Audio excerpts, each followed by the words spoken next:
আগেই কিন্তু আমি বলে দিচ্ছি, আমের সিজন চলে যাওয়ার আগে বাড়ির বাচ্চাদের একবার বানিয়ে দাও, না হলে ওরাও আমার মতো বড় হয়ে বলবে আমার মা জানতো না, তাই বড় হয়ে আমি আজ প্রথম খাচ্ছি। আসসালামু আলাইকুম, সবাই কেমন আছো? আশা করি সবাই খুব ভালো আছো। আলহামদুলিল্লাহ আমিও অনেক ভালো আছি। আর আমার তরফ থেকে তোমাদের জন্য অনেক অনেক ভালোবাসা সবসময়। তার জন্যই তো আজকে আমি নিয়ে এসেছি তোমাদের জন্য সুইট ডিশ।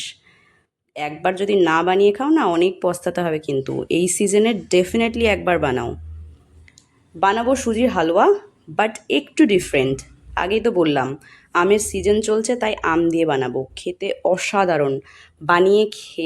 বানিয়ে রেখে দিতে পারবে, পরে ফ্রিজ থেকে বার করে যখন ইচ্ছা হবে তখনও খেতে পারবে। ভিডিওটা পুরো দেখলেই বুঝতে পারবে কতটা ইজি একটা সুইট ডিশ খুব কম সময়ে বানানো যায়। যারা চিনি খাও না, তারা ন্যাচারাল সুইটস তো আম থেকেই পেয়ে যাবে।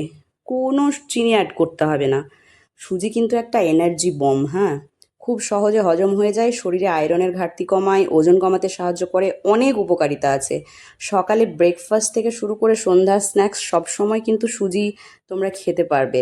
ডায়েটের জন্য কিন্তু একটা বিশাল হেল্পফুল। তাহলে দেরি কিসের? এত হেলদি একটা সুইট আজ বানিয়ে নাও, বাচ্চারা খুশি হয়ে যাবে। আম খাচ্ছে না, সুজি